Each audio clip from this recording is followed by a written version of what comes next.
Este es un podcast que viene a generar una conversación horizontal, una conversación natural entre quienes estamos asumiendo una tarea fundamental que es el fortalecimiento del poder popular a través de la participación protagónica. Hoy tenemos unos invitados muy especiales, sobre todo porque estamos en marco a 4 generaciones de este proyecto, de este bloque histórico que estamos construyendo desde hace más de 30 años. Y estamos en presencia de, primero las damas, la primer teniente Laida Romero, quien es también candidata al Circuito 1 por la Asamblea Nacional. Tenemos a la señorita Dubiaini Mata, candidata a la legislación en el Estado Monagas por la lista, y nuestra joven revolucionaria, combativa, trabajadora, y tenemos aquí entre nosotros a un joven acumulado que es el profesor Moisés Morón, candidato también a la legislación estatal por la lista, y por supuesto quien les habla, Daniel Rodríguez, mejor conocido como El Marañón. Bueno, en esta primera parte de este podcast, Gente que Resuelve, queremos saber, queremos conocer la vida de quienes están aquí con nosotros, acompañándonos en este programa. Y queremos comenzar con que ellos nos cuenten cómo fue que ellos entraron en este mundo de la política, cuál fue su primera experiencia política, que ellos que recuerden. Y podemos comenzar desde el más adulto, profe Moisés, díganos. Bueno, inicialmente en tiempos de juventud, sencillamente el proceso represivo de la derecha venezolana, de la Cuarta República, nos obligó a quienes nos caracterizamos por tener sensibilidad social al hecho de asumir las luchas en función de defensa de nuestro pueblo.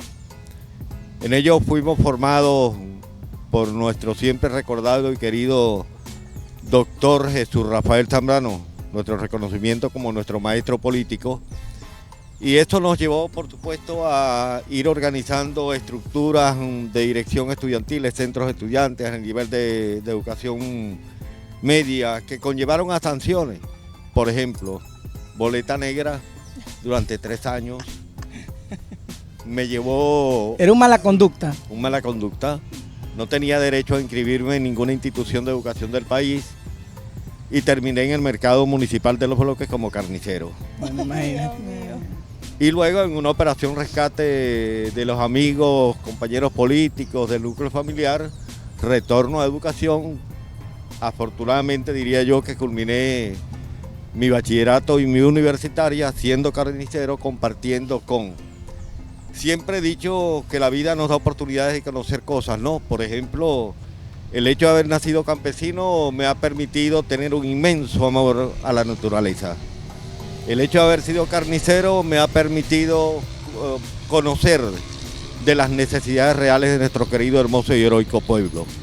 El hecho de ser profesional universitario me ha permitido un espacio para contribuir con otros en los procesos formativos y de orientación política.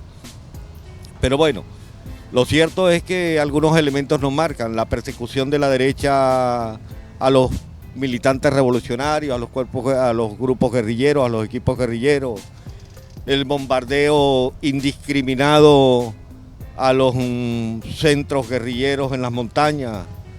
Tenemos, por ejemplo, la masacre de Cantaura, una masacre cometida por la derecha venezolana con el propósito de terminar, de aterrorizar a quienes pensábamos diferente a la derecha.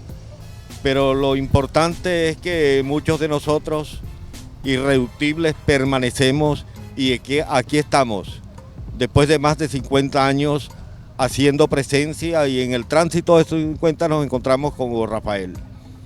Tuve la oportunidad de sentir el peso del contacto con Hugo Rafael en un momento en que fui jefe del Comando Miranda en el municipio de Maturín, que lo recibimos en la Plaza del Indio. y tenemos que reconocer que allí hay fortaleza. Es lo que decimos nosotros cuando vamos al centro donde reposan los restos de Hugo Rafael, Cuartel de la Montaña. Al cuartel de la montaña, sentimos aún la vibración, la fortaleza, sí, claro, de Hugo Rafael, sí, haciendo presencia allí. Eso nos ha, insistimos, nos ha hecho ser más irreductibles, más fuertes, más frontales y asumir con mayor fortaleza los compromisos de transformación que nos ha exigido el desarrollo del proceso histórico y nuestro tránsito por estos caminos y espacios. Sabe, profe, que bueno, aquí están presentes 4 generaciones. Está la generación, pudiéramos llamar fundadora, que lo representa en este caso usted. Está la generación de oro, que está Laida, y está la generación joven, Dubiaini y mi persona. Pero a la generación joven, algunos de nosotros no tuvimos como esa dicha de tener el contacto físico con Chávez. No sé si tú lo tuviste, Dubiaini, en algún momento. No, nunca lo tuve, pero sí lo viví muy de cerquita en la Juncal, y bueno, sin tocarlo, sin hablar con él, ya desde ahí, desde ese camión donde acostumbraba, cuando visitaba nuestra ciudad, recorrer la avenida Juncal de Maturín, pues ya sentíamos, ¿no? Como dice el profe Moisés, su vibra, su conexión y por supuesto un sinfín de sentimientos que arropaban a todos los monaguenses que en ese momento, su última avenida Maturín, tuvimos la oportunidad de verlo y de sentirlo de cerca. ¿Cuántos años tenía? No sé, tenía lechina, ¿viste? Ese es un cuento también, eso es una anécdota. Tenía lechina. Recuerdo que ese día, pues, Chávez era un gran convocante, ¿no? Todo el mundo, profe, Laida, nos íbamos caminando, a donde fuese viene Chávez, caminando que se va todo el mundo. Y salimos de Las Brisas, que es el sector de donde yo soy, todo ese equipo de gente caminando, y mi mamá dice, nos vamos ahorita. ¿Estás lista? Agarra tu botellita de agua, ahorita sale la marcha para la avenida Juncal. Y cuando yo me meto a bañar rápido para no quedarme, que salgo del baño me veo ese montón de burbujitas, de cosas, y le pregunto a una prima que está mayor, es mayor que yo, mira, ¿qué es esto? Y me dice, mira, eso es lechina. Y la gente con lechina no puede agarrar sudor, no puede agarrar sol, no puede serenarse. Y yo le dije, bueno, usted se calla y no dice nada, que yo voy para la Juncal a ver a Chávez. Y me vestí, me puse mi camisa y me fui. Cuando llegué de la Juncal le dije, mamá, tengo lechina. ¿Qué? ¿Estabas así? Sí, fui a ver a Chávez contigo, no me podía quedar. Entonces es una experiencia de verdad bien bonita. Estaba jovencita, más pequeña estaba. Pero bueno, ya... Como 15 años, como 14, 15 años, ¿verdad? Sí, más o menos, porque el comandante... Eso fue en el año 2012. Exacto. Tenía 13 años. Si fue en el 2012, tenía 13 años. 13 años en ese tiempo. Y bueno, también en este espacio tenemos a Laida, que ella viene de una lucha universitaria, viene de una lucha sobre el tema también reivindicativo. Hoy está en la milicia, en la Unión Cívico-Militar, pero ¿qué fue o qué te conectó a ti con el proyecto chavista, con Chávez? ¿Cómo surgió eso? Bueno, yo te puedo resumir mi vida en 3 personas muy importantes, 3 que yo puedo catalogar como los padres que llevan y guían a uno, o que uno ve algo, una actitud dentro de esa persona y uno dice, es allí, pues. Uno, por supuesto, mi papá. Mi papá siempre tuvo una posición muy obrerista, muy dedicada, porque mi abuelo fue colaborador del Partido Comunista con Jesús Rafael Zambrano allá en La Bomboná, don Ramón Romero. Y papá, pues también se iba en esa línea, y uno chiquitico, pues mi papá siempre ha sido el amor de mi vida. Yo escuchaba y seguía a mi papá. Mi papá decía algo y yo lo repetía. Y bueno, y escuchaba algunas cosas, algunas quejas en ese momento contra la derecha y broma, y después lo tildaron de copellano y cosas así como esa, y todo lo que decía mi papá yo también lo decía. Y después, cuando llega el comandante Chávez, el indulto y las cosas, escuchaba el discurso de mi papá y yo me guiaba porque escuchaba mucho a mi papá y yo, oye, es verdad, y siempre me llevó y cuando escuchaba las cosas del comandante y escuchaba a mi papá, yo decía, sí, es verdad, papá, y me fui impulsando, ¿no? Pero cuando yo llego a ese ámbito universitario, que toco por primera vez un aula del Pedagógico de Maturín, me recibe ni más ni menos que el tercer personaje más importante, que es el profesor Moisés Morón. O sea, que aquí hay un vínculo, hay una conexión, hay una conexión. Entonces, cuando yo llego y me siento que salgo de un liceo y voy a la universidad, y viene y asume esa misma pose que tiene ahorita.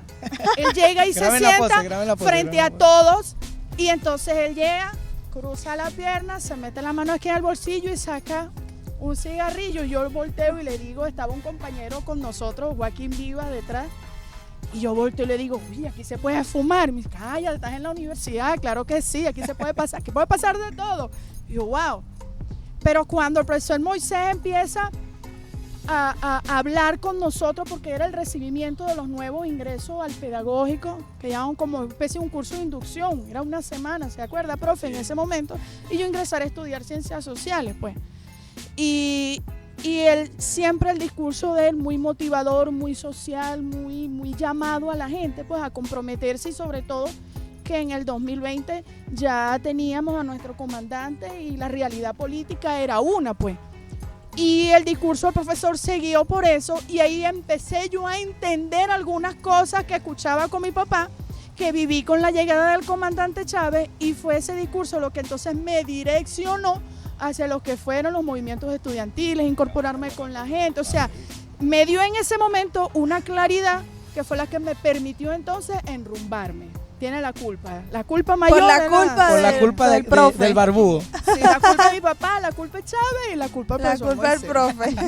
Porque Monagas es un elemento que nos une, y en eso sí fue acertada, muy acertada la campaña que hizo nuestro gobernador al inicio de su proceso. Monagas nos une porque quien que es monaguense no quiere que su estado, en este caso, sea un estado próspero, productivo, un estado desarrollado, un estado con muchas expectativas. Y resulta que eso lo pudiéramos conectar con el tema de la comuna. Creo, no sé si ustedes coinciden conmigo, pero creo que este ejercicio de la comuna nos ha demostrado que la comuna es una escuela. Es decir, en su conjunto es un proceso de formación permanente de nuestra población, de nuestro pueblo. ¿Sí? Y entonces resulta ser que el pueblo aprende a gobernar, el pueblo aprende a administrar, pero el pueblo también aprende a verse como colectivo. Es una visión colectiva de la vida. A quererse, a acompañarse, incluso a perdonarse. Que el presidente Nicolás Maduro lo ha dicho, apliquemos la ley del perdón, porque es que a veces los conflictos entre nosotros, entre el territorio, muchas veces las diferencias nos separan. Y la visión del capitalismo es mantenernos divididos, individuales, parcializados. La comuna es una escuela incluso hasta para aprender a perdonarnos, a querernos y a unirnos como familia, como comunidad. Pero en esa gran comunidad está la Monagas que del futuro, que está proponiendo esta nueva avanzada, esta nueva contienda que nos va a encontrar el 25 de mayo. Quisiera escuchar de parte de ustedes y que nosotros podamos compartir con los que nos están escuchando e invitarlos a ellos también a que sueñen a Monagas y que nos propongan cómo sueñan a Monagas, cómo ustedes sueñan a Monagas, cómo acompañamos a Ernesto en este sueño colectivo. ¿Qué nos dices, Dubiani? Bueno, realmente ya el imaginar que en unos días tenemos la posibilidad de seguir estirando ese sueño que empezó en el 2021, de seguir alargándolo, pero también de seguir consolidándolo. Realmente nos emociona y nos entusiasma, pues, de saber que podemos tener una Monagas mucho más desarrollada de lo que hemos alcanzado en estos 3 años. Hoy estos espacios en los que estamos, Daniel, y como muchos que hoy goza nuestro estado Monagas, nuestro pueblo de Monagas, la sociedad monaguense pues formó parte de ese sueño que inició hace 3 años. Hoy tenemos la oportunidad de seguir soñando al lado de Ernesto Luna y pues yo como joven veo a mi estado consolidado como realmente la ciudad universitaria que la juventud monaguense merece. Merecemos universidades hermosas, con educación de calidad, con espacios dignos para nuestra juventud, pero también merecemos una familia contenta, feliz de saber que sus hijos, sus nietos y las próximas generaciones podrán desarrollarse académicamente en Monagas. Entonces forma parte de las cosas con las que nosotros soñamos como juventud.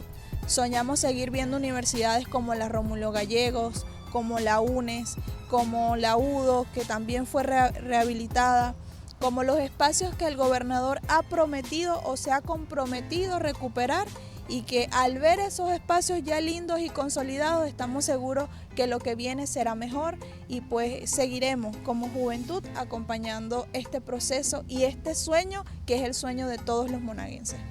Laida, ¿cómo sueñas a Monagas? ¿Cómo crees que Monagas será en 10 años, 15 años? Bueno, imagínate que con una primera gestión de nuestro gobernador Ernesto Javier Luna logramos ser la segunda mejor gestión a nivel nacional. Y eso se debe precisamente a esa unificación, porque no es él solo, es con toda su estructura, con todos sus trabajadores, con todo el polo, con todos aquellos que ponen un granito de arena para aportar a esto. Y yo no me quedo solamente en Monagas, yo me refiero a todo el territorio nacional. Yo veo a nuestro país, a la hermosa Venezuela, un país potencia, porque si yo... en este recorrido hermosísimo que hemos hecho en todas las comunas, veo que en una comuna hacen una escuela, en otra hicieron un asfaltado. Allá en la Pica vi cómo lograron un proyecto de la rehabilitación y construcción de una sala de atención a las madres, una sala de parto. Entonces, eso ahorita con la segunda consulta en un año, poco a poco cada quien va poniendo un granito de arena. Oye, ¿qué vamos a tener en 10 años? Imagínate, si estamos haciendo escuelas, si estamos asfaltando, estamos creando, vamos a tener una superpotencia donde cada quien desde su punto de vista, desde sus necesidades, dice, necesito esto y el Estado aquí tiene, hagámoslo, construyámoslo. Y todo el mundo, cada quien desde su casa, desde la escuela, desde donde sea sale, a seguir colaborando con eso. O sea, ya no le dejan que sea el alcalde que haga obra, es el pueblo que está haciendo obra. Y si ahorita en 2 años hemos logrado construir pequeñas cosas que van a ir creciendo, imagínate entonces en 10 años, una Venezuela potencia. Esa es la Venezuela que yo veo, con Monagas, un estado súper consolidado y un país súper desarrollado. No solamente con Ernesto Luna, sino con nuestro presidente también, Nicolás Maduro Moros al frente.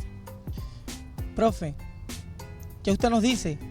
Invite al pueblo de Monagas a soñar, que sueñe una Monagas potencia, una Monagas del futuro. ¿Cómo usted cree que debe tener, qué características debe tener esa Monagas?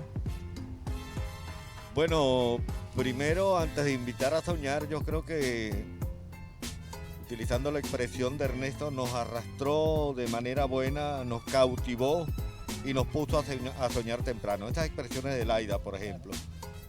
Nos puso a soñar temprano realizando proyectos en las distintas comunidades y a proyectar la probabilidad real y objetiva de avanzar en este proceso de construcción y consolidación. En tal sentido, ya no es el sueño de Ernesto. Así es. Ya es un sueño colectivo que está transitando nuestros espacios cálidos. Es un sueño colectivo que anda en las calles, que anda en las avenidas, que anda en los territorios, y donde nosotros estamos mirando cómo se realizan cosas. Y eso que tú señalabas, Daniel, la expresión de que el pueblo está aprendiendo no solamente a hacer, a construir, a valorar, sino a perdonar.